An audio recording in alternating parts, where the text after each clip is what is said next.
Donc, voilà un peu ce que je voulais dire par rapport sur ce point-là, sur la cherté de la vie, mais j'ai profité pour répondre à quelques questions que les amis qui sont avec nous sur YouTube ont posé, puis leurs commentaires aussi.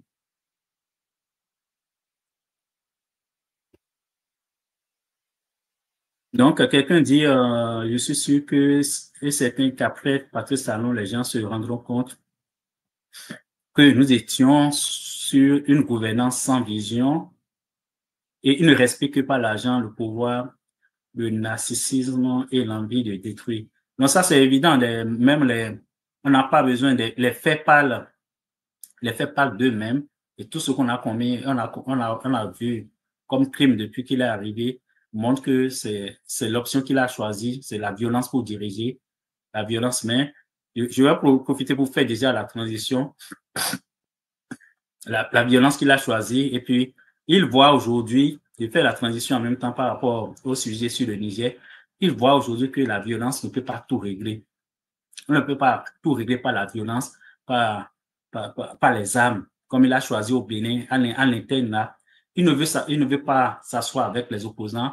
Tout ce qu'il dit, il veut imposer sa volonté. Au pire, si tu résistes, il t'envoie en prison ou il envoie les gens te tuer. Donc, cette option qu'il a choisie là, c'est ça qu'il voulait faire avec le Niger.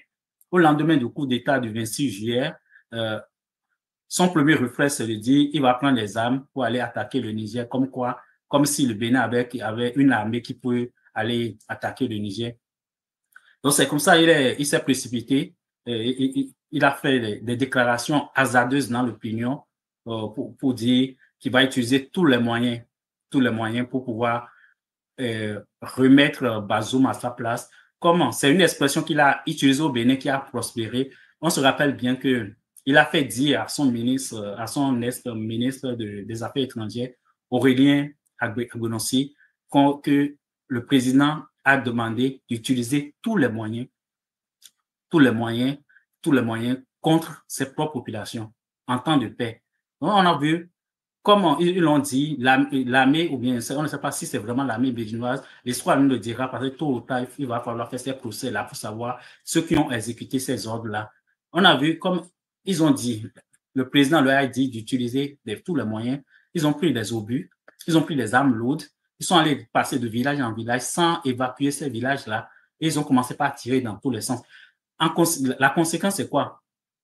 Ils ont tué des dizaines de gens, mais ils ont dit qu'ils ont combattu. Ils ont combattu qui? Les chasseurs. Ils n'ont pas présenté un seul chasseur qu'ils ont tué. Ils ont tué tout ce qu'on a vu. En tout cas, tout ce que la presse a relayé, c'est des personnes qui étaient cachées dans le champ à coucher, qui ont été tuées. Donc, c'est ces choses-là qu'on a vues. Donc, ils ont combattu, ils sont allés combattre avec des armes lourdes dans des villages où ils savent que les populations sont là. Et on a commencé par tirer des obus sur des murs des maisons, comme on était en pleine guerre.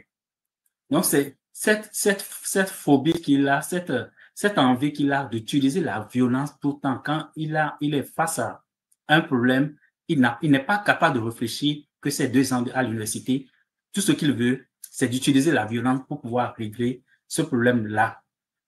C'est comme ça qu'il veut aller utiliser la violence pour rétablir Bazoum, en oubliant que ceux qui ont pris le pouvoir à Niamey, ce n'est pas les populations de Banté, ce n'est pas les populations de Tchaouro, ce n'est pas les populations de Savay ou les populations de Kadéon. Là, avec cette population-là, on peut prendre l'armée, on peut prendre des ministres et aller les abattre et dire on a rétabli l'ordre. Mais c'est beaucoup plus compliqué lorsqu'il s'agit d'un État souverain qui les militaires ont décidé. Nous, en tant que Béninois, on ne peut pas comprendre toutes les réalités du Niger.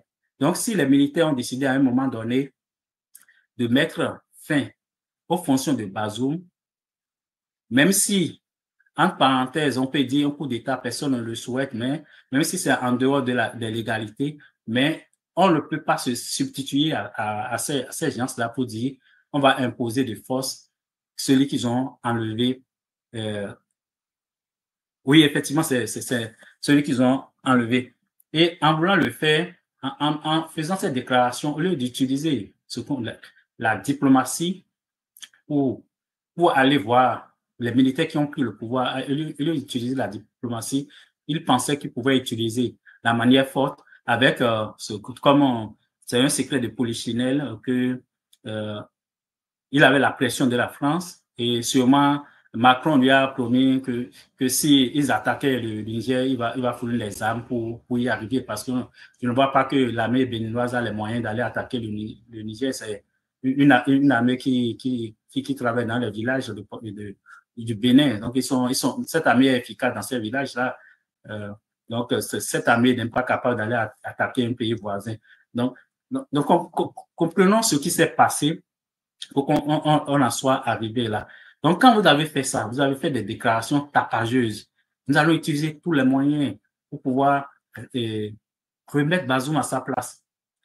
Là, vous avez rompu en même temps le dialogue. Vous avez rompu la confiance et c'est ça qui traîne jusqu'à aujourd'hui.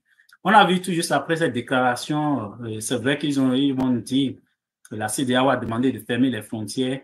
Malheureusement, Patrice Talon, dans son ignorance de la géostratégie, dans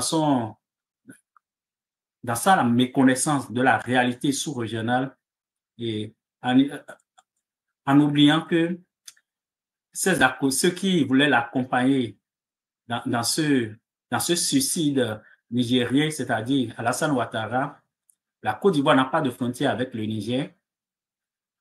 Macky Sall, le Sénégal n'a pas de frontière avec le Niger. Il a oublié que ces deux pays étaient loin. C'est vrai que je ne sais pas s'il a fait la géographie à l'école pour savoir que il prenait une trop lourde responsabilité en voulant appliquer de façon aveugle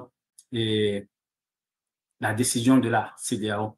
La conséquence, c'est comme l'a dit l'ancien président Nicéphore Soglo, il s'est tiré une balle dans le pied et je ne pense pas qu'il peut enlever facilement cette balle-là. Je pense qu'il va falloir l'amputer carrément des deux jambes pour pouvoir redresser le Bénin. Donc, en le faisant, en fermant la frontière pendant près de 8 mois, les conséquences sont là. Les conséquences sont là, c'est-à-dire, on a eu des dizaines, des centaines de camions qui avaient quitté le port de Cotonou pour Niamey, qui ont été bloqués. Et ces camions avaient des médicaments, avaient des produits de première nécessité, avaient de la nourriture, et tout ça là était resté des mois et des mois à la frontière. On ne peut pas, dans un revirement, on dit, OK, comment ça s'appelle, la CEDEAO a fini par lever la sanction, le Bénin a décidé d'ouvrir ses frontières, mais on n'a pas fait le bilan, on n'a pas dit, OK, les opérateurs économiques qui ont perdu des milliards, qu'est-ce qu'on fait d'eux? On ne peut pas mettre ça en perte profit, parce que c'est des individus qui, sûrement, ils se sont endettés auprès des banques pour faire leur commerce.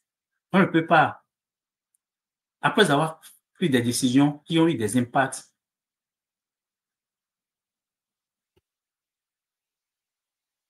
ont eu des impacts aussi négatifs sur la population. On a eu des dizaines de morts au Niger par manque de médicaments.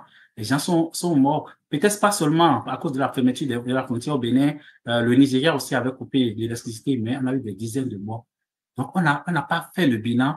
On n'a pas fait ce bilan-là. On n'a pas dit qu'est-ce qu'on fait, quelle réparation on fait sur ces plans-là, sur les drames humains que les Nigériens ont vécu. On n'a rien dit de tout ça là. On a décidé d'ouvrir les frontières et on veut forcer la main aux Nigériens de faire de même sans une certaine réparation, sans s'asseoir vraiment pour pouvoir pouvoir regarder ensemble le mal qui a été fait au Niger. Parce que lorsqu'on prend les sanctions, la plupart du temps, eux-mêmes ils savent, et puis quand on connaît l'histoire un peu de l'Afrique, on sait que ces sanctions-là ne touchent pas les dirigeants. Tout le monde le sait. Ces sanctions ne touchent pas les dirigeants. Parce que on pensait qu'en en prenant ces sanctions, les populations vont se révolter, chasser les militaires, alors que c'est le contraire qu'on a eu. Les gens se sont levés et de façon très solidaire ont soutenu ceux qui ont pris le pouvoir à Niamey. Et encore que ceux qui voulaient donner des leçons aux militaires ne sont pas des exemples sur le continent. Et vous le savez bien, Patrice Talon, en 2021, a confisqué le pouvoir. Il n'a pas été élu par les Béninois. Il a pris les habits tués des Béninois à travers le pays pour s'imposer, pour s'octroyer un second mandat de force. Donc, est-ce que c'est quelqu'un comme ça qui parle de démocratie, qui veut enseigner la démocratie aux Nigériens? Non. On a vu combien de personnes sont mortes au Sénégal à cause des agissements de Macky Sall, même si les Sénégalais, dans leur solidarité, ont pu le pousser à dehors. On connaît aussi ce qui s'est passé au cours des dernières années en Côte d'Ivoire, où on a des dizaines de morts, des opposants politiques emprisonnés. Donc, on ne peut pas comprendre que des gens qui prennent le pouvoir de force, qui tuent les opposants, qui emprisonnent les opposants, puissent s'ériger en défenseurs des régimes pour dire qu'ils veulent aller restaurer la démocratie, alors que dans leur propre pays, ils ne sont pas incapables de garantir un petit espace pour la démocratie dans leur propre pays. Et c'est eux qui s'élèvent quand il y a un coup d'État pour dire qu'ils veulent aller restaurer la démocratie. Ils pensent qu'il suffit d'organiser des élections pour être président démocratiquement élu.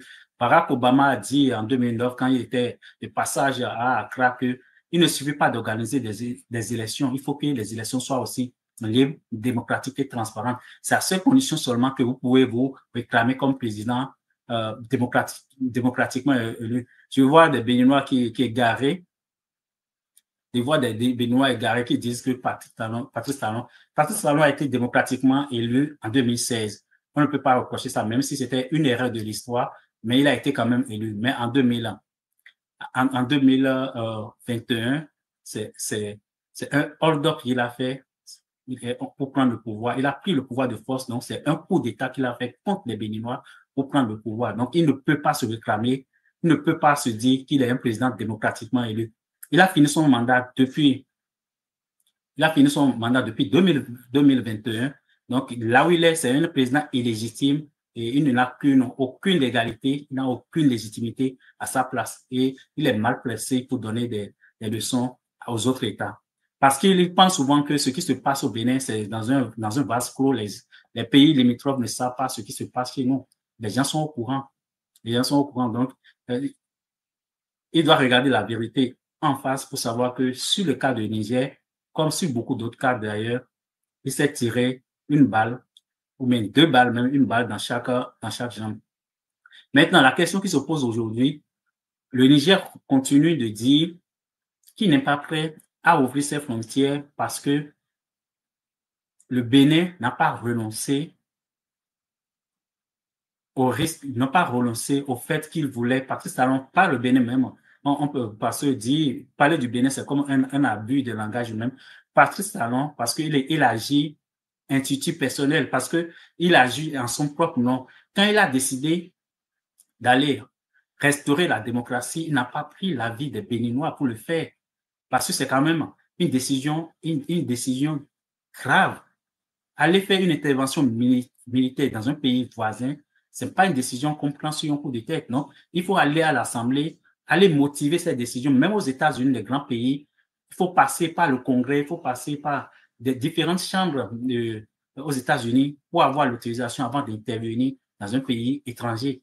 Lui s'est levé du jour au lendemain, il dit qu'il veut aller intervenir au Niger, il veut aller restaurer de force, de gré et de force la démocratie au Niger, sans prendre l'avis des Béninois.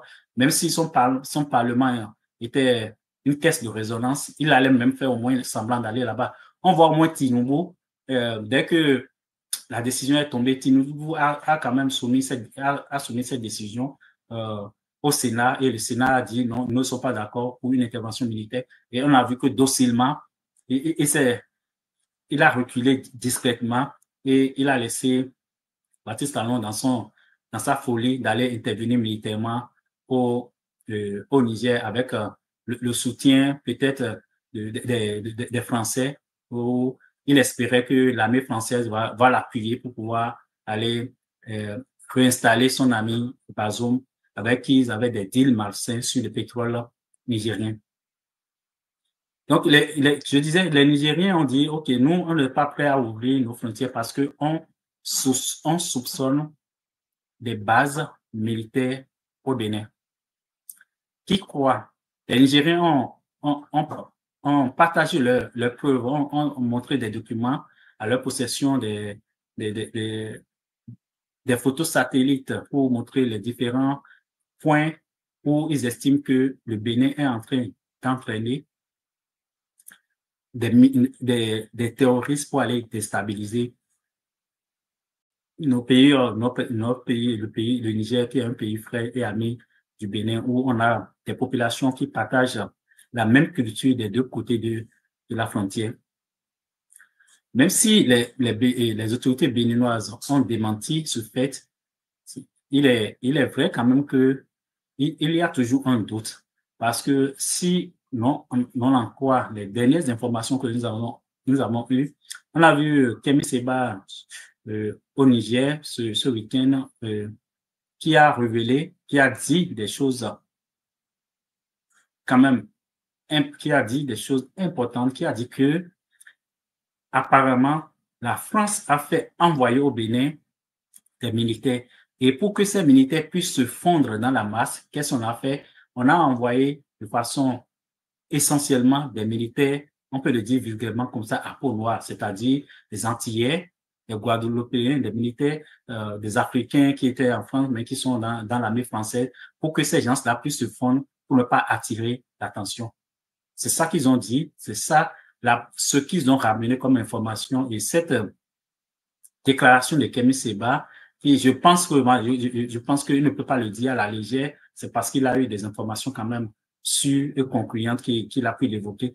Et ces affirmations de Kemi Seba ont été aussi appuyées par Nathalie Nyam aussi, qu'on sait qu'elle est quand même très informée sur la réalité africaine, sur les choses, des coulisses politiques en Afrique. Donc, elle-même, elle a appuyé, c'est que actuellement, au moment où nous parlons, il est vraisemblable qu'il y a au Bénin des militaires français de race noire qui sont dans les camps ou dans ce que les Béninois ou bien ce que le porte-parole du gouvernement a dit, des postes avancés.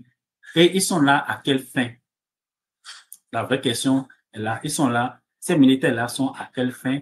Est-ce que c'est juste pour aider l'armée béninoise à lutter efficacement contre le djihadisme ou le terrorisme, ou plutôt comme les Nigériens avancent qu'ils sont là pour former des gens pour venir déstabiliser leur pays. Dans le doute, il est évident que les Nigériens doivent agir effectivement avec précaution, parce que s'ils ont des faits, il revient au Bénin d'apporter la preuve du contraire. Et cette preuve du contraire, on ne sait pas comment ça va se faire. Est-ce qu'il faut une troisième voie pour pouvoir amener à dissiper ce malentendu, si on peut l'appeler comme ça? Mais on sait que les populations, après le départ des militaires du Niger, on sait que les populations dans la zone de Kandi ou à Parakou ont signalé quand même des manœuvres suspectes. L'aéroport de Touro qui avait été abandonné pendant des années, on a constaté qu'il y a des manœuvres autour de ces aéroports et les gens soupçonnent que c'est une des bases de repli des Français qui ont été chassés du Niger. Et selon les 4 satellites qui ont été partagés aussi lors de la conférence de presse et ce que nous-mêmes on a reçu en privé de nos sources, on voit quand même des endroits qui sont on voit aussi des endroits où les Nigérians ont identifié des sources potentielles d'activités qui peuvent être nuisibles à leur pays. Donc, pour le moment, on reste à ce juste milieu des informations qui nous parviennent et il revient au gouvernement béninois de faire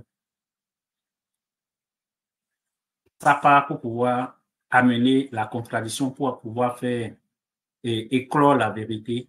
Mais toujours dans cette crise dont nous parlons, dans cette crise entre le Bénin et le Niger, on a vu comme Patrice Talon, il agit seul, même s'il il a embauché des gens qu'il paye à prix d'or, mais ses décisions, il prend toujours les décisions seul et va toujours se cogner la tête contre le mur. Et la dernière folie, c'était de dire, OK, il empêche l'exportation du pétrole nigérien qui transitait par le Bénin. une décision totalement hors contexte qui ne répondait sur rien parce qu'il a signé un contrat tripartite avec la Chine et puis le Niger. Et sur le contrat, c'était ferme pour aucune condition, aucun aléa modifier, ne peut modifier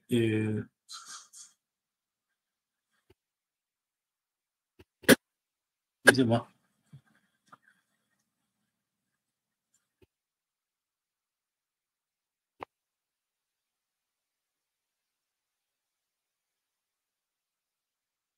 Prenez un peu les conseils parce qu'on ne peut pas dire aujourd'hui le Bénin, on n'a pas de diplomate. Le Bénin, c'est comme on a des diplomates, on a des gens qui travaillent dans de grandes institutions internationales qui peut l'aider en principe s'il était humble, s'il n'était pas orgueilleux, arrogant, imbu de lui-même, de sa personnalité. S'il allait un peu vers les gens allaient l'aider à mieux gérer cette situation. Mais comme il prend toujours des décisions à la va-vite, en pensant qu'il est le seul, il est le centre du monde, il s'est encore cogné la tête une autre fois en décidant unilatéralement d'empêcher le départ du pétrole, le départ qui, des navires qui devraient venir chercher le pétrole nigérien euh, à ses mains.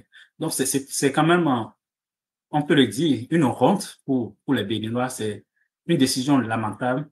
Donc, il a vu tout de suite, ça n'a pas tenu une semaine parce que Patrice Talon a toujours agi en dehors de la loi. C'est un hors la loi. Il n'a jamais respecté la loi. Il s'est enrichi en trichant, en volant. Donc, il est toujours dans la même dynamique. Ça lui a toujours réussi de faire tout en dehors de la loi. Il a emprisonné Joël Aïbo en dehors de la loi.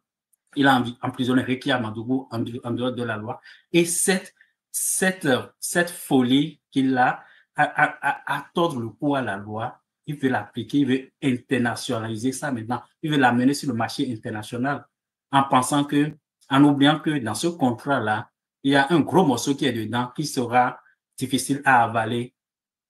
Il sera difficile à avaler, qui est ce gros morceau qui est la Chine, qui a mis combien de milliards de dollars les gens ont évoqué. Et puis, il ne peut pas de son gré, il n'a pas même la capacité de le faire, d'empêcher que les gens puissent venir chercher ce pourquoi ils ont mis des milliards d'argent dedans.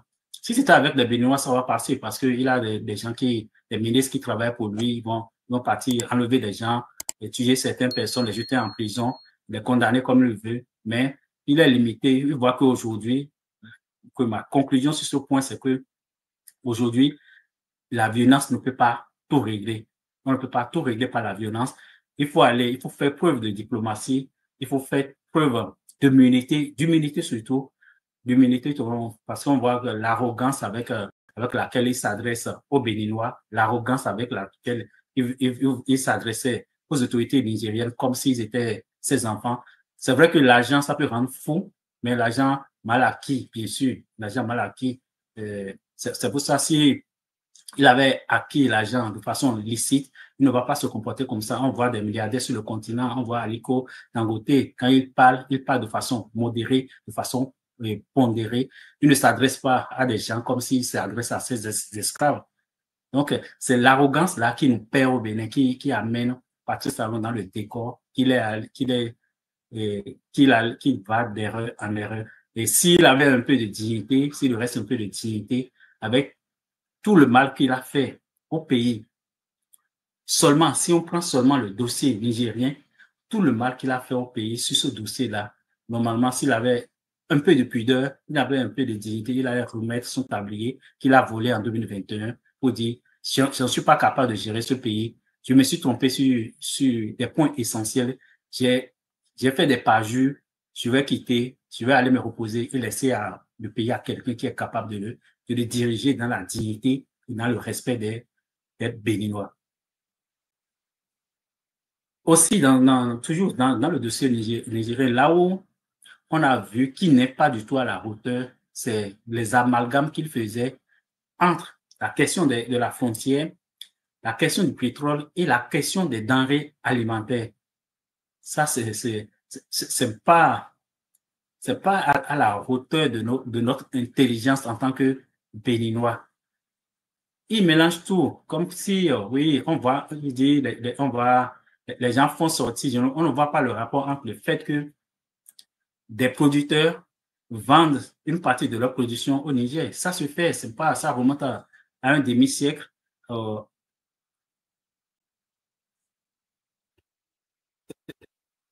les ans, les Béninois produisent, ils vont vendre au Niger, les Nigériens produisent et ils viennent vendre au Bénin. Et puis, il y a des échanges, les gens viennent vendre des bovins au Bénin. Nous, on vend aussi, on va vendre d'autres produits agricoles, le maïs et autres, du sorgho au Niger. Ça, c'est des relations entre populations. Patrice Talon n'a pas un hectare au Bénin, il n'a jamais produit. Son enfant est dans le spectacle. Donc, c'est pas eux qui doivent vous donner des leçons aux agriculteurs béninois. S'il veut garder leur production au Bénin, ils n'ont qu'à aller produire eux-mêmes. Mais ils n'ont qu'à laisser les producteurs qui sont restés sous la pluie et qui sont restés sous la pluie et le soleil de décider à qui ils veulent vendre pour pouvoir nourrir leur famille, pour pouvoir envoyer les enfants à l'école. Il ne faut pas qu'ils imposent ces dirigeants à des gens juste parce que ses intérêts économiques sont menacés.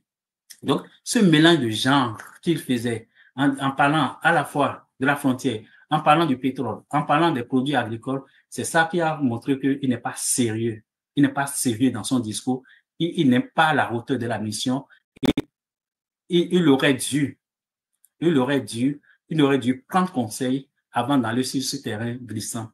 Et s'il avait un peu une petite stratégie, cette déclaration même de décider d'empêcher l'exportation du pétrole nigérien, en principe, on laisse souvent les collaborateurs aller faire ces déclarations-là et ça laisse quand même la porte ouverte au chef pour pouvoir corriger ça après, au cas où on se serait trompé. Mais peut-être quand il a le micro, ça les cite, et malheureusement, vu qu'il ne réunit pas un conseil autour de lui avant pour pouvoir décider, pour dire qu'est-ce qu'on peut dire sur ces sujets, qu'est-ce qu'on ne peut pas dire, est-ce que c'est la bonne méthode ou pas, il va se jeter à l'eau, malheureusement. Il n'est pas un bon nageur comme il n'est pas un bon pilote. Ça, c'est de l'histoire ancienne. Donc, le défi est là maintenant. Qu'est-ce qu'il faut faire pour sortir de ce guêpier qui est le Niger? Parce que, en réalité, Patrice Talon en lui-même ne perd rien. Il est milliardaire, même s'il est milliardaire véreux, il est quand même milliardaire, il mange à sa faim, il vit correctement, mais les producteurs, les transporteurs qui ont des camions, qui ne peuvent plus aller au Niger parce que vous avez appris que le Niger a refusé que les camions immatriculés au Bénin ne puissent plus ne vont plus amener des marchandises dans leur pays. Donc, ces transporteurs, tout ça là, qui depuis bientôt, ça fait bientôt un an, on est rendu à pratiquement, on tend vers la fin du mois de mai. En juillet, ça va faire un an que ces activités sont bloquées par le fait des mesures hasardeuses d'un seul homme qui est en train de punir 13 millions de Béninois, alors que lui-même, en lui-même, il continue de vivre de tout ce qu'il s'est accaparé du pays de façon illicite, il profite de ça. OK. Quelqu'un demande si un président ne peut-il pas passer au tribunal? Bien sûr, normalement, même si au Bénin, ce qu'on a vécu par le passé, peut-être c'est ça qui crée aussi le lien à tous les abus de Patrice Talon. Parce que par le passé, les présidents qui ont commis ce qu'on reproche à chaque président pour pouvoir faire comme une alternance pacifique, les gens balaient tout ça, on met ça sous il faut pardonner ça, il faut passer à autre chose. Il faut passer à autre chose pour la paix. Tout le monde, on parle de la paix, mais lorsqu'on a des crimes sous un régime, on doit quand même vider ça, c'est au moins amener ces dossiers devant la justice. Et la justice doit plancher. Si après les condamnations, le président qui est en place peut décider après s'il veut amnistier ces personnes-là, mais on ne fait rien.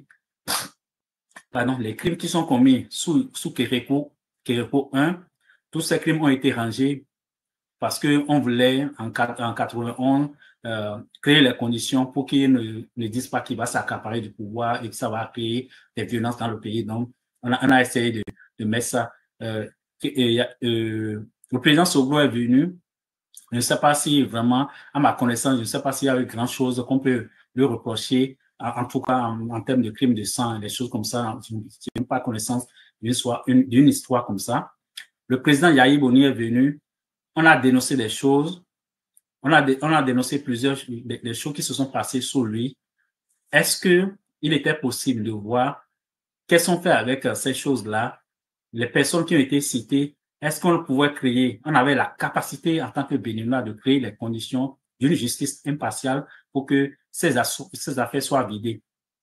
Patrice Talon, lui, il accuse les gens qui ont quitté le pays, qui sont en exil actuellement, que c'est parce que ils ont des comptes à rendre à la justice et ils ne veulent pas aller devant la justice. C'est pour ça qu'ils ont fui le pays. Mais c'est où la justice aujourd'hui au Bénin? Où vous avez condamné quelqu'un à 10 ans de prison sans apporter un débit de preuve. Vous avez dit, le professeur Joël Aïvo est accusé de blanchiment de capitaux ou de tentative de coup d'État. Vous n'avez pas saisi dans son compte 5 milliards et 5 millions ou 500 000. Vous n'avez rien saisi dans son compte. C'est pas que vous êtes allé chez lui, dans sa chambre à coucher, vous avez vu 50 milliards en argent liquide et vous dites qu'il est accusé de blanchiment de capitaux. Vous dites qu'il voulait organiser tentative de coup d'État, un professeur d'université qui n'a que pour seule arme sa plume. Vous dites qu'il veut vous faire un coup d'État avec 1 700 000 francs CFA. Même si, est-ce que c'est, quand Talon voulait déstabiliser Yahya Boni, est-ce que c'est 1 500 000, il a dépensé des milliards pour déstabiliser le Bénin. Sur Yahya Boni, il a dépensé, il a payé des lobbies aux États-Unis. On a vu, parce qu'aux États-Unis, tout est public. Quand tu donnes de l'argent à un politique, l'argent, ça c'est rendu public. On a vu combien il a dépensé juste dans ce cas précis où on a des preuves formelles de ce qu'il a dépensé pour empêcher que les États-Unis renouvellent le MCA au Bénin.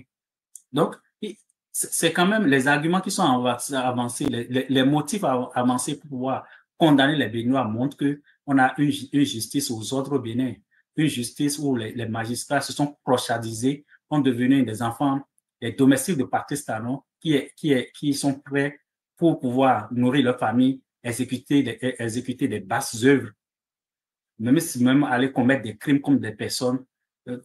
Donc, c'est parce qu'on n'a pas su créer chez nous le cadre légal, une justice qui est assez forte, assez résistante pour que chaque Béninois à qui on reproche quelque chose soit capable, soit décide de lui-même d'aller devant cette justice parce que ces Béninois-là ont la garantie que cette justice sera impartiale et il pourra amener ses avocats à se défendre et on ne va pas appeler de la présidente pour dire condamner-le à 10 ans, à 20 ans et ça va passer comme une lettre à la poste. Donc, c'est ça qui crée quand quelqu'un demandait est-ce qu'on peut, tant qu'on ne va pas régler ce problème-là et la justice sera le bras armé, comme aujourd'hui, l'armée, la police et la justice sont les bras armés de Patrice Talon pour commettre des crimes politiques.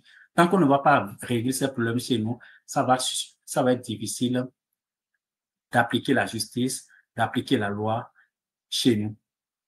Donc, sur la question du Niger, c'est vraiment une question difficile et en fin de compte, ce n'est pas les ministres qui sont payés à 16 millions, à 8 millions qui sont pénalisés. C'est pas Patrice Talon dont on ne connaît pas le salaire jusqu'à aujourd'hui, après 8 ans à la tête de notre pays. On ne connaît pas combien il gagne, combien il prend de la caisse de l'État chaque mois. On ne le connaît pas. Et on dit que c'est un gouvernement transparent, ça. Comment tu peux utiliser l'argent du peuple et tu refuses de dire au peuple là combien ce peuple te paye? Parce que c'est pas son argent. C'est pas l'argent de ses ancêtres. C'est l'argent de Béninois. C'est l'argent de l'effort collectif des Béninois. Et comment il peut refuser de rendre public le salaire des ministres? Il veut refuser de rendre public son propre salaire pour qu'on sache combien il gagne. Mais tôt ou tard, on finit par le savoir. Rappelez-vous un de ses amis, un de ses députés qui a été, on a trouvé comme 150 millions sur son compte. Non, pas 150 millions, on a trouvé beaucoup d'argent. J'ai oublié le chiffre, ça doit être dans les 800 millions.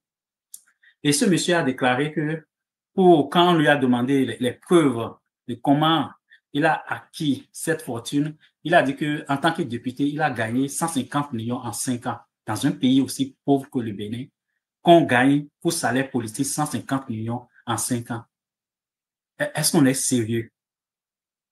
Est-ce qu'on est sérieux? Est-ce que le Bénin a les moyens de payer un député à ce niveau donné?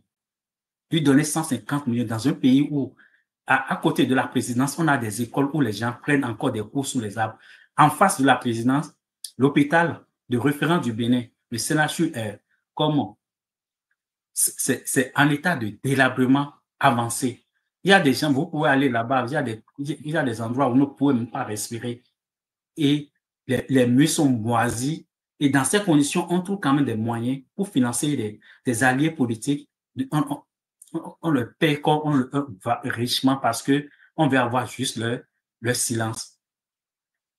Comment on peut faire avancer notre pays? Ce n'est pas les deux statuts, la statue de l'Amazon ou de Biègara qui va changer le Bénin. On va changer le pays quand on va mettre les moyens sur le capital humain, quand on va mettre les moyens dans la santé, quand on va former une nouvelle génération, on va former des jeunes capables de faire face aux défis du monde actuel, à l'évolution du monde actuel. Ce n'est pas les députés qu'on paye, des ministres qu'on paye à des centaines de millions là, c'est pas ça qui va faire développer notre pays. Donc, le peu de ressources qu'on a, parce qu'on veut rester au pouvoir, on veut avoir la tranquillité de faire tout ce qu'on veut. On a pris tout cet argent-là, on a pris même des salaires de retraite et aux députés, tout ce qu'ils ont gagné, tout ce qu'ils gagnent pendant leur mandat, on a créé encore des salaires de retraite. Est-ce que la retraite, là, c'est devenu la fonction publique aujourd'hui au Bénin? Donc, des députés, combien, Candide Azalan a dit le montant qui m'échappe actuellement, qu'il gagne par mois en tant qu'ancien député. Parce qu'on veut avoir, comme Patrice Talon lui-même a dit, on veut avoir tout le monde à sa solde, on veut avoir les députés à sa solde, qu'ils soient actuels ou bien anciens, pour avoir la tranquillité de continuer à foncer sans filtre dans la gestion du pays. Donc, moi, j'ai évoqué les éléments qui me paraissent importants à évoquer. Ensuite, par rapport à l'actualité du Bénin, la question du Niger qui est encore très difficile pour les Béninois, qu'il faut trouver une solution rapide.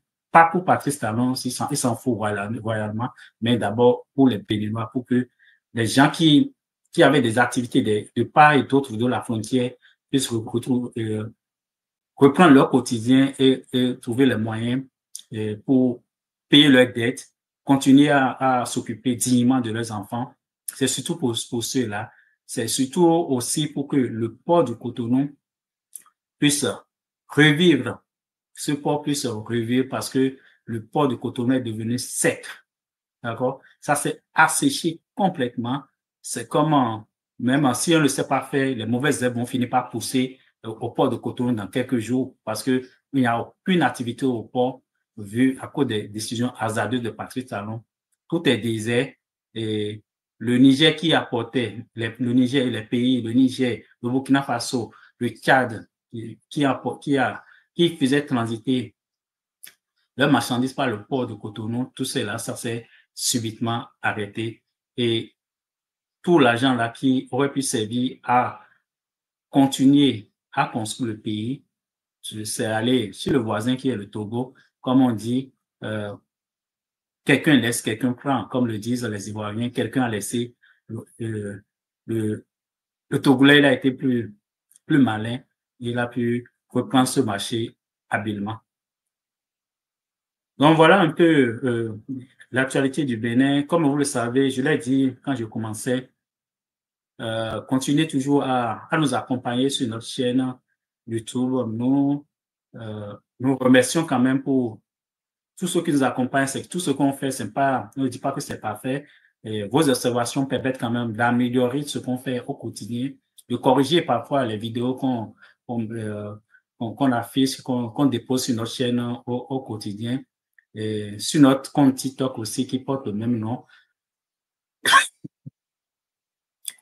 on continue de faire les efforts pour pour pouvoir développer.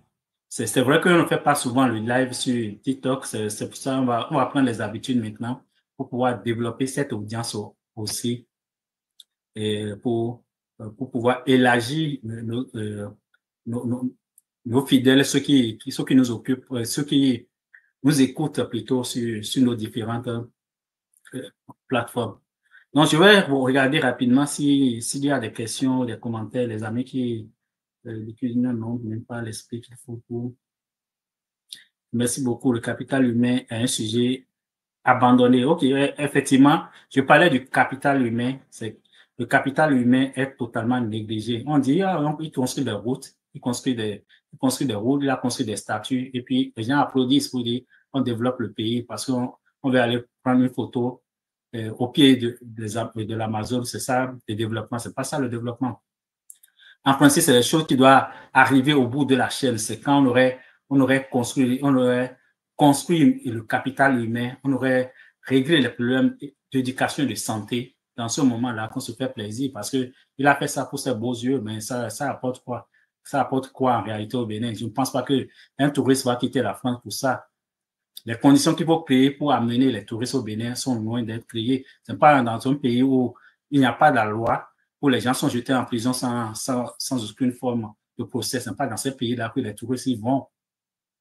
Si vous voulez attirer les touristes, vous devrez montrer un signe, vous devez montrer des signaux forts aux étrangers pour montrer que vous êtes un pays sérieux. Vous avez des dirigeants qui sont sérieux. Les dirigeants sérieux ne remettent pas en cause les contrats qu'ils ont librement signés, comme Patrice Talon l'a fait dans le cas du Niger. Quand on est sérieux, on ne va pas prendre des agents lourds pour raser un hôtel dans lequel un Sénégalais a investi près de un hôtel qui était pratiquement à 80-90% de finition. On ne prend pas des engins non pour aller le raser.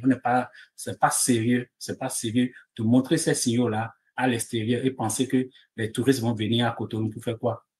Pour faire quoi? Pour venir prendre des photos au pied de l'Amazon. Donc, on est vraiment loin du compte. On a encore du chemin.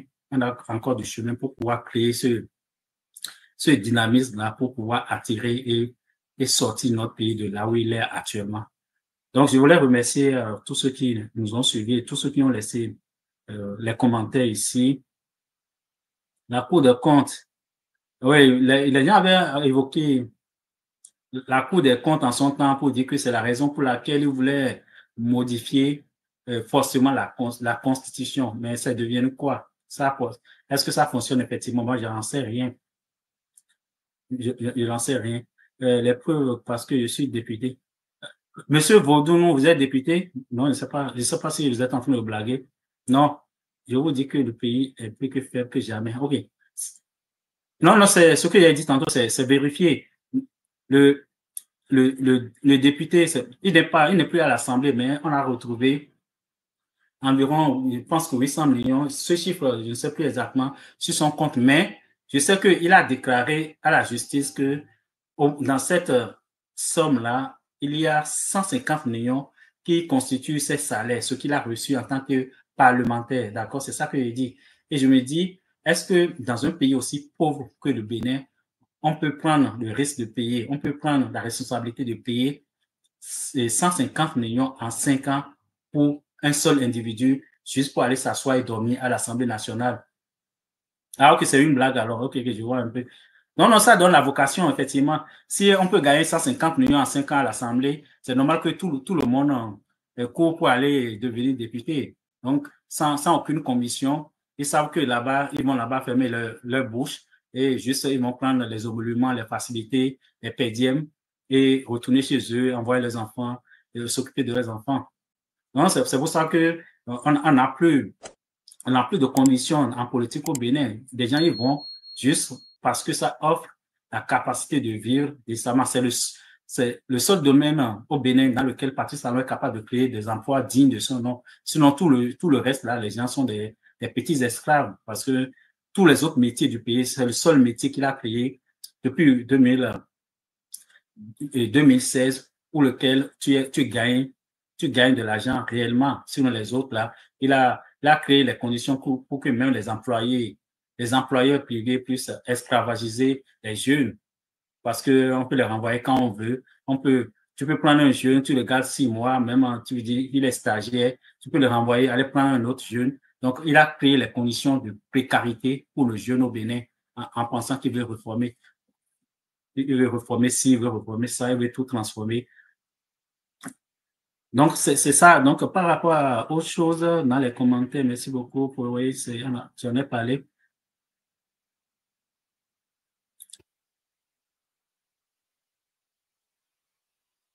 Merci, vous parlez de la question du Niger. Je pense que on s'est planté totalement sur ce cas-là. Donc, je pense que euh, les Nigériens, ce qu'on comprend des autorités nigériennes, l'interlocuteur, parce que ça n'est plus un interlocuteur fiable devant eux, parce qu'il ne peut plus croire à ses dires, parce qu'il n'est plus un interlocuteur fiable. Maintenant, est-ce que s'il avait entretenu de bons rapports avec les anciens présidents comme Nicéphore Soglo ou Yahi Boni, on aurait pensé que ces deux-là pourraient prendre le devant. Invité à répondre.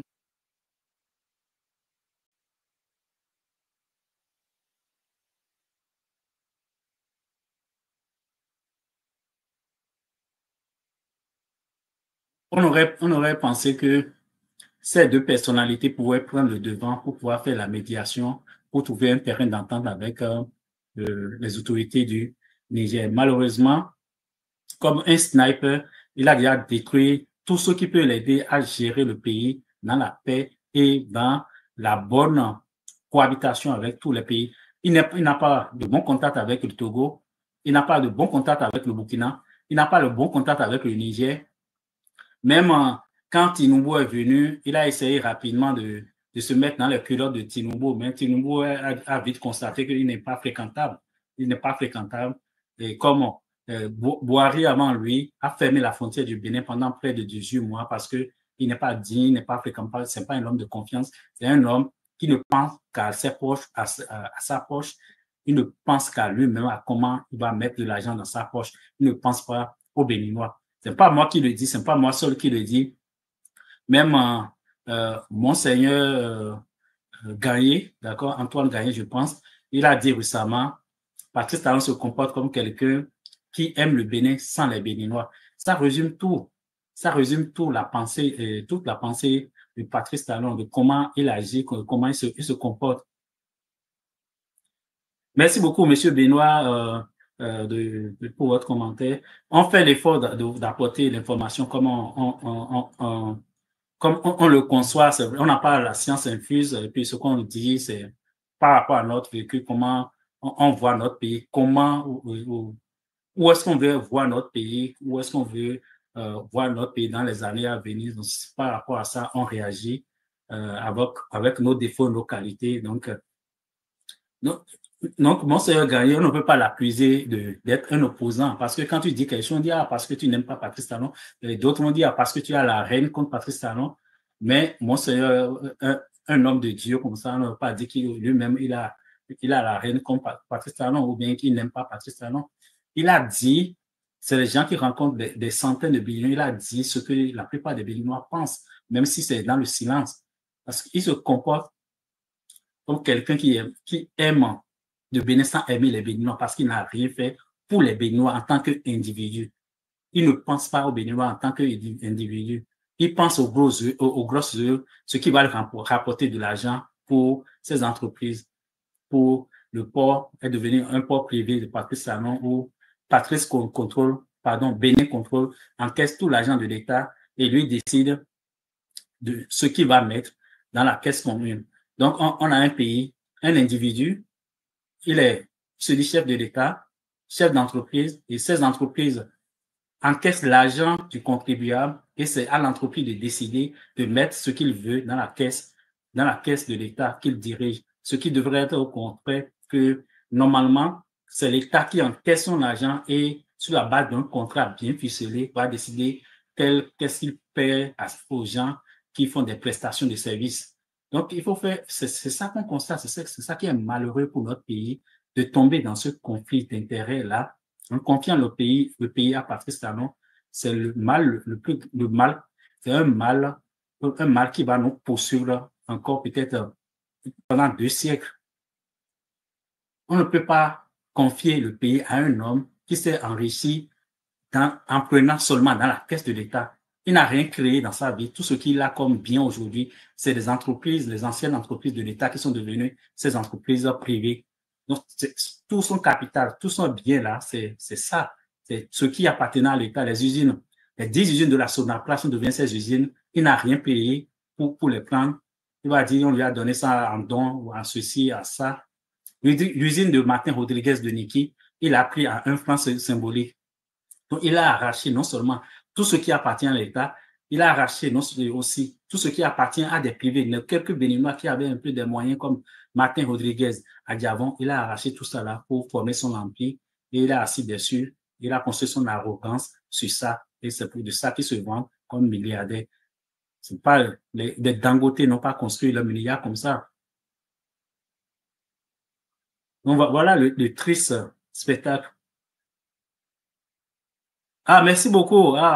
Merci beaucoup. C'est la première fois que quelqu'un me fait un gros cadeau comme ça. Merci beaucoup, monsieur Bono. Ça nous encourage énormément parce que sur certaines vidéos, je mets ça aussi, que si les gens veulent nous encourager à continuer le travail, ils peuvent toujours nous accompagner en faisant des dons, en faisant des cadeaux.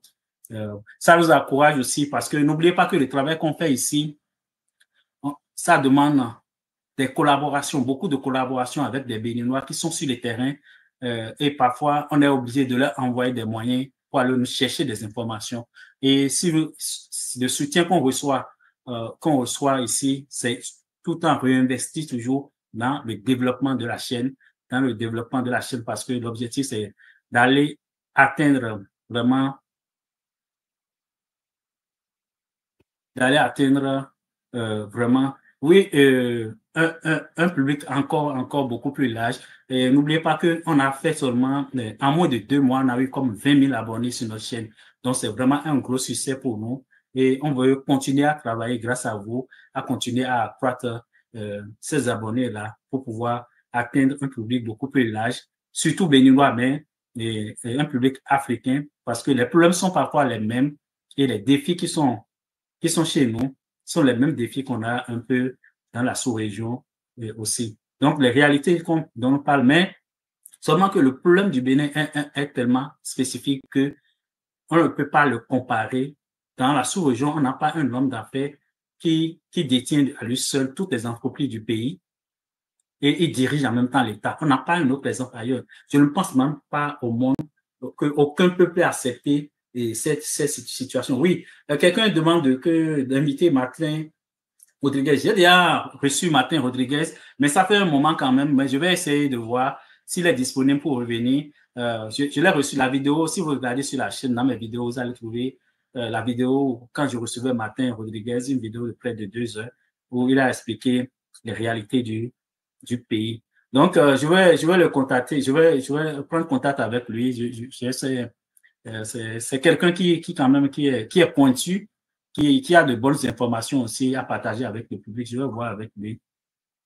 Et donc, n'oubliez pas aussi que parmi ceux qui nous suivent actuellement ou bien ceux qui vont écouter plus tard cette vidéo, si vous avez aussi de l'expertise dans tel et tel domaine, n'hésitez pas à nous envoyer un message comme ça. On peut vous inviter. Nous, on est ouvert toujours à recevoir les gens. On n'est pas une chaîne de l'opposition, comme les gens essaient de le dire, parce que j'ai reçu récemment Monsieur Fred Fouenon, qui est du Bloc républicain au Bénin. Je l'ai reçu. Il a, pendant plus d'une heure, 1h15 comme ça, il a dit tout ce qu'il pense, il a dit ce qui est bien, ce qu'il pense du pays. Donc, cela, les gens ne peuvent pas nous accuser d'être une chaîne de l'opposition. De la même manière que j'ai reçu Bertin Corvi qui soutient aussi Patrice Talon. Donc, on n'est pas une chaîne de l'opposition, mais on a nos convictions personnelles. Et nos convictions, c'est que on veut un pays de droits de l'homme, un pays de justice pour que chacun puisse entrer et sortir de notre pays sans craindre pour sa vie, sans craindre pour sa liberté, contrairement à ce qui se passe actuellement au Bénin. Donc, je voudrais vous remercier tous ceux qui nous ont suivis. Ça fait 2 heures du temps que je suis là à parler avec vous. Je ne sais pas si j'ai des questions sur TikTok. J'ai vérifié sur YouTube si j'ai encore des éléments que je dois évoquer. Ceux qui ont laissé.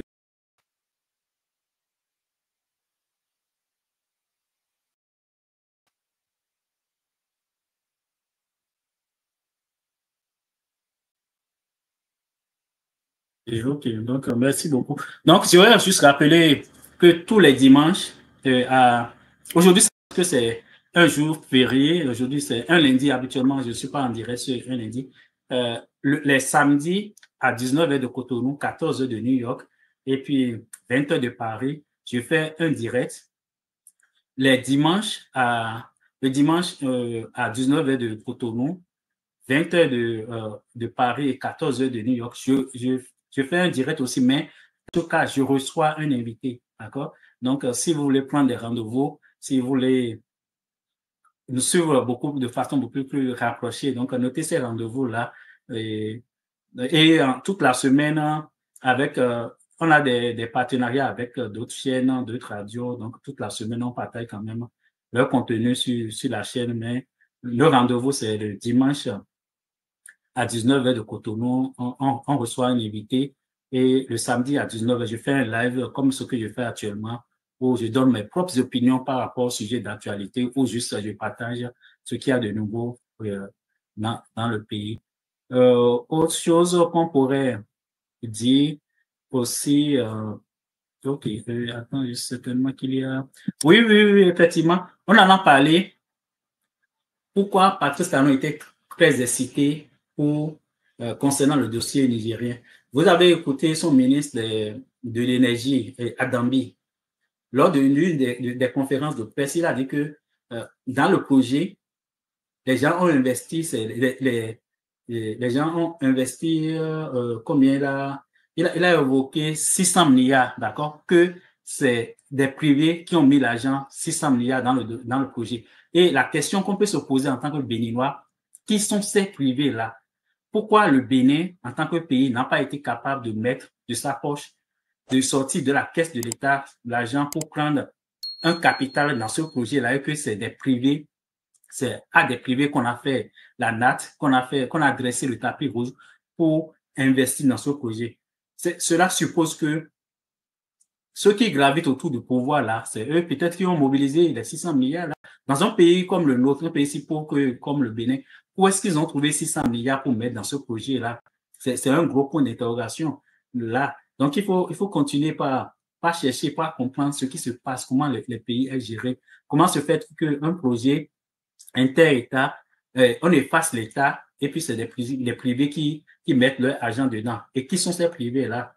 Et autre chose que je pourrais partager avec vous, une information de source sûre, vous voyez que l'habitude du régime de Patrice Talon, c'est d'aller sur le marché financier. Même si au moment où même le port tournait à 100%, pratiquement tous les mois, même parfois de façon hebdomadaire, ils allaient emprunter sur le marché international.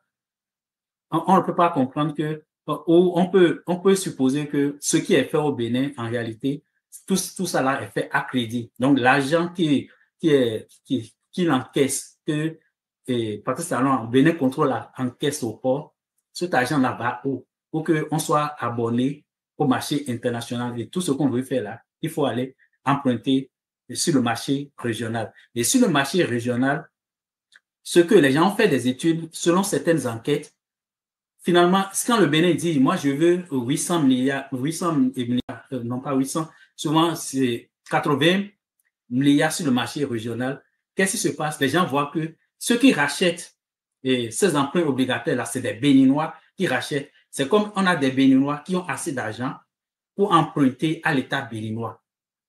J'espère que tout le monde comprend ce que j'essaie d'expliquer. On a des Béninois qui ont des milliards au Bénin qui vont acheter les obligations du Bénin. Mais qui sont ces Béninois-là qui ne sont pas Patrice Talon, Olivier Bokor? Je ne sais pas combien de Béninois sont milliardaires aujourd'hui. Patrice Talon, Olivier Bokor, et quelques groupuscules qui tournent autour d'eux, les Roch, Nieri, Rémi Kodo, et autres là, c'est le noyau, le cerveau de machine agricole. N'oubliez pas cet scandale, cette affaire scandaleuse, j'allais dire, où ils ont des machines agricoles, où ça a fait grand bruit par le passé au Bénin.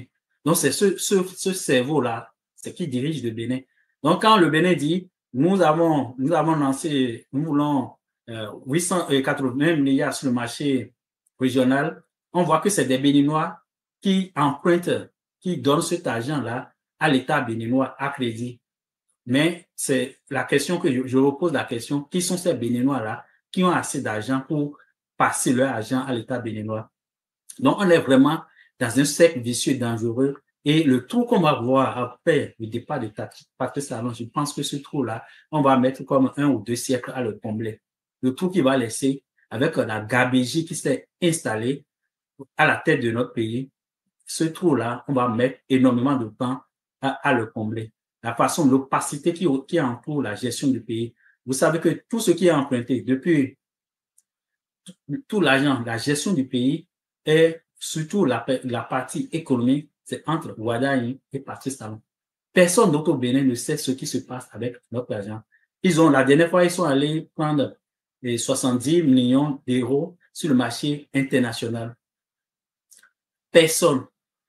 Ils ne sont pas allés à l'Assemblée nationale pour soumettre à l'Assemblée parce que c'était avant, c'était la norme. Quand vous allez emprunter, vous soumettez ça à l'Assemblée nationale et puis pour dire, OK, nous allons emprunter 700 millions. L'argent va servir à construire des ponts, des routes et des hôpitaux.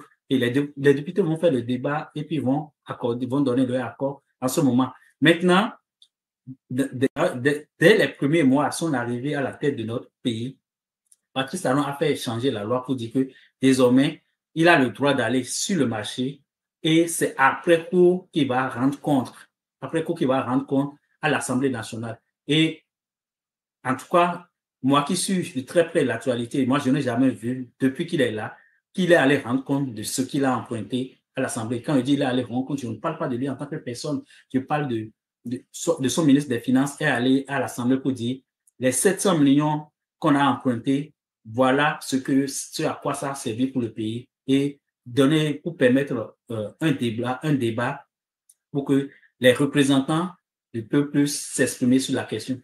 Donc, c'est l'opacité totale, la gabégie totale. Et on dit la bonne gouvernance passe par le bon exemple. Le bon exemple, le minimum qu'on aurait pu souhaiter, c'est qu'on ait une visibilité sur les salaires politiques. Et je l'ai dit tantôt, on n'a aucune visibilité sur les salaires politiques.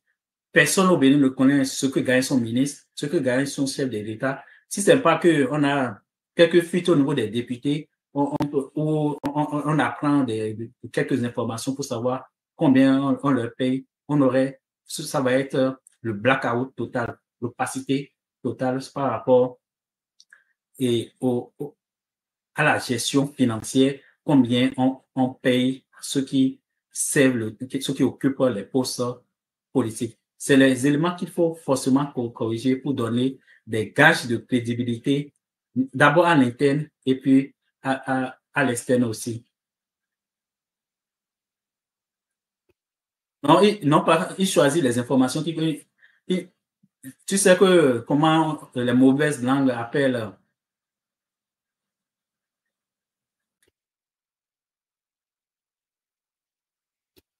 Oui, je vais revenir sur votre question, Monsieur Bonté, Jean-Louis.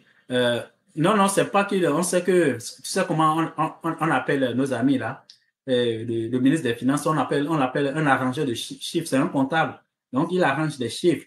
C'est lui il est là pour faire les gymnastiques sur les chiffres. Non, les chiffres qu'il partage, Dieu seul sait que ces chiffres sont loin de la réalité. Et les organisations qui font les notations là, se basent sur quoi? C'est pas les gens qui vont venir à Cotonou, qui vont aller à Kalalé, qui vont aller à Gorgounou pour aller voir la réalité du pays. Ils sont dans les bureaux climatisés à Londres, à Washington ou à Paris. Et c'est les chiffres qu'on leur envoie. C'est sur la base de ces chiffres-là qu'ils décrètent que ce pays a une bonne santé financière, ce pays a une mauvaise santé financière. mais c'est les arrangeurs. Tu vois que le Rwanda, si vous suivez bien l'actualité, vous avez vu que le Rwanda aussi a joué, a utilisé, tu sais, le Parti talent a copié le système rwandais. Ils ont fait ça pendant des années et puis à un moment donné, ça a éclaté. Les journalistes ont pris les chiffres et ont mis à nu le gouvernement rwandais. C'est la même chose au Bénin. Donc, je reviens sur la question de, pardon, M. Bonté qui dit, si c'est un crime, si un Béninois fait des emprunts à l'État. Non, je n'ai pas dit que c'est un crime, mais il a dit, qui sont ces Béninois-là? Est-ce que Patrice Talon, en tant que président, peut emprunter de l'argent à l'État qu'il dirige? C'est la question que moi je me pose. Est-ce que Patrice Talon, Olivier Bokor, en tant que vice-président, peut emprunter de l'argent à l'État qu'il dirige? C'est la question que je me pose parce que on sait qu'au Bénin, qui sont les milliardaires au Bénin aujourd'hui pour que chaque mois puissent emprunter de l'argent à l'État béninois? C'est la question. En tant que Béninois, on est libre de poser des questions. C'est moi, je me demande, je me pose des questions. Qu'est-ce qu'il a dit encore? Moi, je fais d'emprunt à l'État depuis bien longtemps. Cela vaudra dire. Non, je ne dis pas que, mais je ne sais pas si, je ne sais pas si c'est vraiment votre nom. Si c'est votre vrai nom, je suppose que ce n'est pas votre vrai nom là, parce que moi, je connais bien, je peux citer de bout des doigts ceux qui ont la capacité, je ne parle pas d'acheter des emprunts de 100 000, 200 000, 500 000, 1 million, 2 millions. On parle de milliards et c'est des milliards de façon mensuelle, ce n'est pas une fois aux 5 ans. Donc, j'ai dit et je répète, qui sont les Béninois aujourd'hui qui sont capables chaque mois d'emprunter des milliards à l'État béninois? C'est un vrai problème qu'il faut régler à un moment donné. On ne peut pas prendre de l'argent de l'État on prend l'argent de l'État qu'on emprunte encore au même État. C'est ce qui se passe. C'est du blanchiment de capitaux, ce qui se passe. Ceux qui devraient être derrière le barreau ne sont pas là.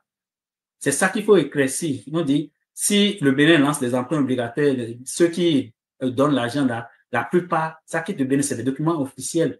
Par ça, là, on peut avoir la traçabilité de comment ça fonctionne. Ceux qui achètent ces emprunts-là, les obligations du Bénin, ce sont en majorité des Béninois parce que les autres, il y a peu de personnes en font vraiment, les gens ne font pas confiance au gouvernement béninois, vous le savez bien, parce qu'on connaît, on connaît Patrice Talon, on connaît ses façons de faire, et il n'est pas digne de confiance ni à l'intérieur ni à l'extérieur, mais on sait que quand on a l'armée, on a les magistrats, on a tout ça, là, on peut faire croire sur tout ce qu'on veut.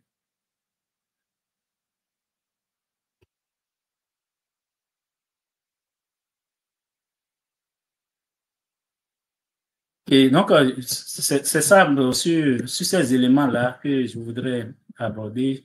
Et je voulais remercier encore tous ceux qui nous soutiennent, juste, même si c'est juste pour s'abonner à notre chaîne, pour venir commenter, même s'ils ne partagent pas notre avis ou bien des vidéos. Nous, on ne supprime aucun commentaire, même sur les vidéos qu'on poste. Vous êtes libre de mettre tous vos commentaires. On n'a même pas mis de filtre pour limiter les commentaires. Vous êtes libre. L'essentiel, c'est qu'on veut que ça se fasse dans une certaine courtoisie, dans une certaine courtoisie. Donc, on essaie de laisser quand même les gens la liberté de s'exprimer. Et puis, pour emprunter les mots de Robert Dosso, et qui disait, c'est pour paraphraser, si vous êtes susceptible aux critiques, si vous ne pouvez pas accepter la critique, ou si vous ne pouvez même pas accepter que les Béninois se trompent sur votre personne, vous n'avez rien à faire dans la politique. Créez votre entreprise, créez votre cabinet, vous êtes dans votre coin, pardon, on ne vous connaît pas et puis chacun passera son chemin. Donc, les gens sont libres de venir sur notre chaîne, ils sont libres aussi de dire ce qu'ils pensent par rapport aux vidéos qu'ils voient sur la chaîne. On a déjà dépassé, on est près dans les 300 à 500 vidéos sur l'actualité. Donc, on a quand même de la matière là, et puis les gens peuvent regarder. Et ces vidéos ne datent pas seulement du temps de Patrice Talon, on a des vidéos qui datent aussi du temps de Yahi Boni. Parce que ceux qui ne nous connaissent pas, ceux qui ont découvert nos chaînes récemment pensent que c'est parce qu'on est contre la personne de Patrice Talon. On n'a rien à faire avec la personne de Talon. On parle de comment il gère le pays. Donc, on n'a rien, sa personne, on n'est pas contre sa personne. La façon dont il gère le pays, c'est de ça qu'on parle. C'est surtout de ça qu'on parle. Et on a fait la même chose. Et je le disais aussi, moi, j'ai même écrit pour la gestion de Yahya Boni, pour ces 2 mandats. Moi, j'ai publié un livre sur tout ce qui n'a pas fonctionné. Et ceux qui ne savent pas, vous pouvez aller chercher sur Amazon Autopsie d'une démocratie en berne. Vous allez voir le livre que j'ai publié sous la gestion, pendant la gestion de Yahya Boni. Donc, cela veut dire que nous sommes dans la même logique, nous sommes dans la même dynamique. Si ça se passe bien, on va applaudir. Mais lorsque le pouvoir est utilisé pour commettre des crimes comme les Béninois, on va toujours dénoncer, peu importe ce que ça va nous coûter, que ce soit individuellement ou peu importe ce que ça va nous coûter. On va continuer à parler. On ne peut pas tous arrêter de parler et laisser le pays comme un navire en perdition, en dérive, en haute mer. Donc, il faut que les gens continuent à parler selon les informations qu'on reçoit, qu'on continue pas à commenter. C'est à ces conditions que on va amener progressivement ceux qui prennent des décisions au nom de l'État à se corriger, à se redresser et à agir surtout au nom du plus grand nombre, à agir, à travailler dans l'intérêt du plus grand nombre. Parce que tant qu'on ne va pas le faire, on aura toujours la souffrance, on aura toujours une grande frange de notre population qui est totalement oubliée dans la misère absolue, dans la faim absolue. Comme mon invité me disait ça hier, vous pouvez voir la vidéo sur ma chaîne. J'ai reçu hier Sabir Sira Korogone qui me parlait un peu de la cherté de la vie. Quand vous allez à l'intérieur du pays, vous allez pleurer pour les Béninois. La façon dont les gens vivent, la souffrance a atteint un niveau, on ne peut pas imaginer un État où ils disent ils sont passés du revenu pauvre ou bien ils ont au revenu intermédiaire. Et malheureusement, au moment où l'État, on va dire l'État dit qu'il est devenu un pays à revenu intermédiaire, les populations ont fait le contraire, le sens inverse. Les populations qui étaient avant l'arrivée de Patrice Talon à un niveau de vie intermédiaire sont devenues des populations pauvres et l'État dit qu'il a fait le sens inverse. Il y a quelque chose qui ne fonctionne pas. Soit c'est l'État qui se trompe, mais la réalité du terrain, la réalité, le quotidien, on voit le quotidien. On a vu aussi comment les populations sont pourchassées par la police républicaine pour le non-respect du code de la route. On veut imposer des choses et on oublie que on a des familles entières. Je ne parle pas d'une personne, je parle d'une famille de peut-être 5 ou 5, de 4 ou 5 personnes ces familles qui peuvent faire un mois sans avoir 5 000 francs CFA dans leurs mains. Et à ces gens-là, on demande d'aller acheter des casques de 40 000, de 50 000 et on ne leur donne pas 1 mois, 2 mois, 3 mois. On veut qu'ils le fassent en 1 semaine. C'est vrai qu'on a un pays pauvre dirigé par les riches.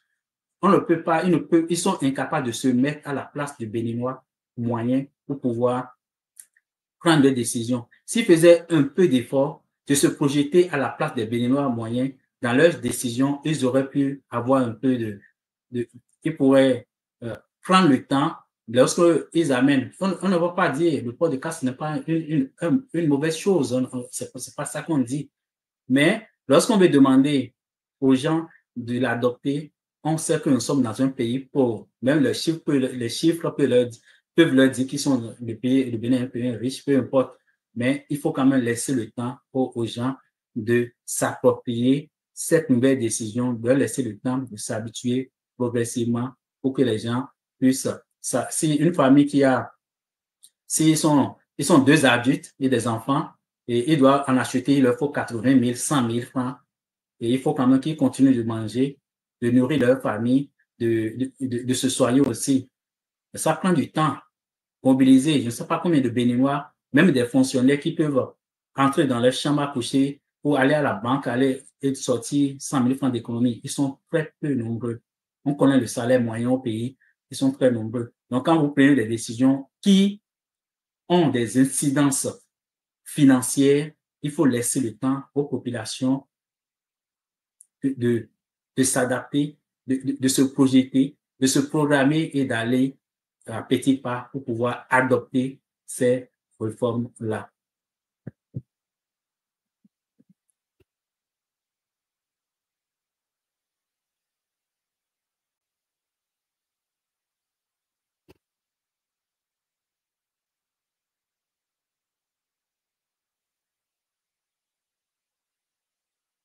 Ouais, c'est la question que je posais tout à l'heure, pardon. D'où vient cet argent emprunté à l'État béninois? C'est ça, d'où vient cet argent emprunté à l'État béninois? C'est la question en toi, c'était une question, c'est pas, moi je trouve que pour un pays qui veut évoluer, chaque Béninois doit s'intéresser à son pays. Je ne pense pas que je ne pense pas que les Béninois ne s'intéressent pas avec ne s'intéressent pas à leur pays. Les Béninois aiment leur pays. Je ne sais pas s'il y a un Béninois qui n'aime pas vraiment le Bénin. Les Béninois aiment même à fond leur pays et ils font les efforts nécessaires pour faire fonctionner leur pays. Mission, mais plutôt le bon exemple aussi doit venir d'en haut. Il faut montrer que les dirigeants, ceux qui dirigent, ceux qui prennent les décisions, posent des actes qui montrent effectivement qu'ils aiment les Béninois, qu'ils aiment leur pays. Aimer leur pays, c'est poser des actes dans l'intérêt du plus grand nombre. Je l'ai dit tantôt. Donc, avant de penser à améliorer les salaires politiques, on aurait dû penser à améliorer le quotidien des Béninois. On aurait pensé à améliorer le plateau technique du CNHU. On aurait pensé à faire certaines choses. On aurait pensé à améliorer. Est-ce que vous savez que à moins de 10 km de la présidence, si vous allez dans des écoles à Semekoji, il y a des écoles qui sont inondées, qui sont obligées d'être fermées pendant des semaines parce que on ne peut pas accéder aux classes, aux bâtiments à cause de l'inondation. Quand vous avez des défis comme ça, on sait qu'on ne peut pas tout régler donc pour de bâtons magiques, mais quand vous avez des défis comme ça à relever, il faut mettre l'accent sur la priorité. C'est pas aller payer 150 millions à un député en 5 ans. C'est pas ça qui construit le pays. C'est pas créer des salaires politiques aux gens. Même après leur députation, il faut leur payer des salaires chaque mois. Normalement, dans les pays sérieux, c'est ceux qui sont députés, c'est des gens, c'est des cadres. Donc, ils ont a priori leur métier, ils ont une fonction, ils ont leur emploi. Donc, même s'ils ne sont pas réélus, ils retournent dans, c'est des médecins, c'est des ingénieurs. Quand ils ne sont pas réélus, qu'est-ce qu'ils font? Ils retournent dans leur cabinet. Ils reprennent là où ils étaient. C'est pas à l'État de continuer à leur nourrir jusqu'à la fin de leur vie. Et ça, c'est dans les pays riches que ça se fait. Comment un pays pauvre peut adopter des techniques qui ne sont pour prendre des approches qui ne sont connues nulle part. On ne peut pas réinventer le Bénin pour dire on veut créer un nouveau pays avec des lois. Il faut prendre ce qui marche ailleurs et l'utiliser. On ne peut pas créer un pays nouveau, pas surtout les gens qui sont qui sont à la tête de notre pays, qui n'ont qu'une ambition que de s'enrichir pour eux-mêmes.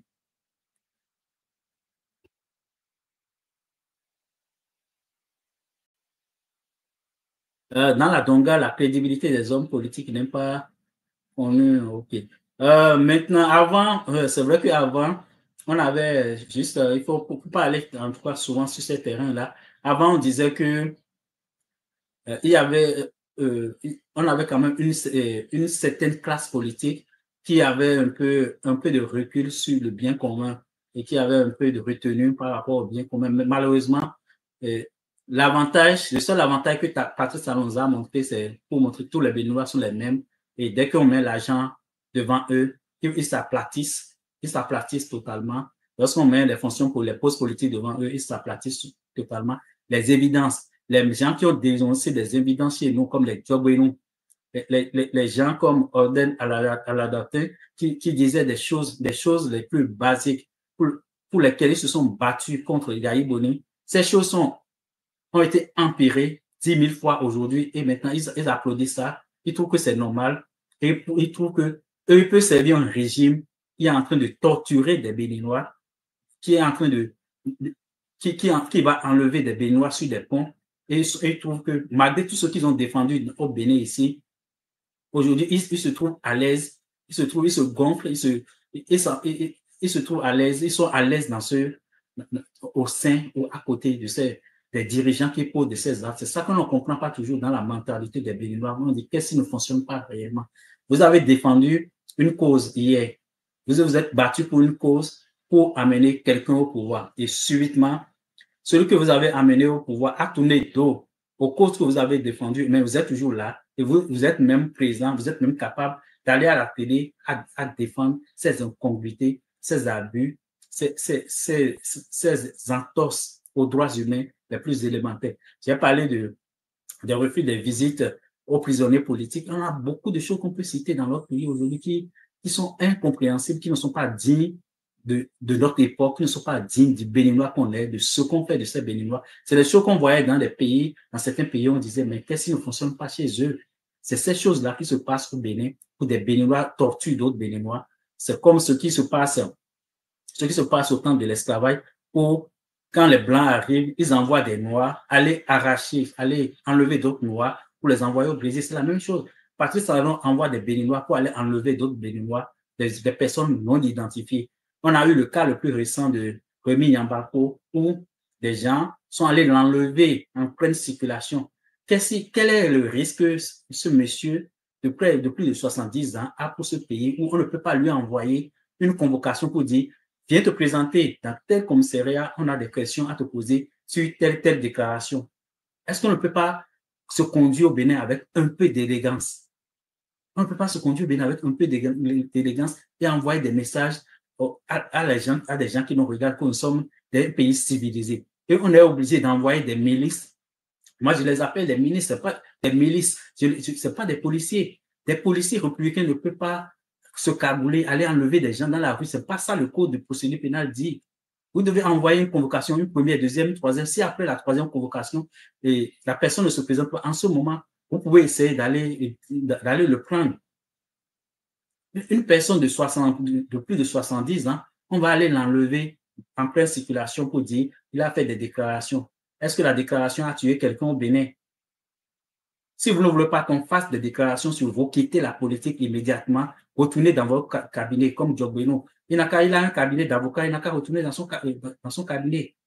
S'il ne veut pas que les Béninois, quand tu es un homme politique, les gens vont finir par parler de toi. Mais les gens peuvent même se tromper dans leur prise de position. Si c'est chaque fois que quelqu'un se trompe, quelqu'un dit quelque chose qui n'est pas totalement la réalité, parce que je parlais de l'exemple de Rémi Yambapo qui a juste relayé ce qu'il a lu dans un journal.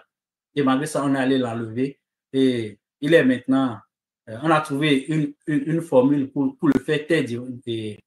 Définitivement, c'est dur parce que c'est quelqu'un dont la voix gênait le pouvoir. On l'a mis sous convocation. Et tant qu'on te met sous convocation, tu ne peux plus parler. Donc, ils vont reporter le procès pour l'empêcher de parler.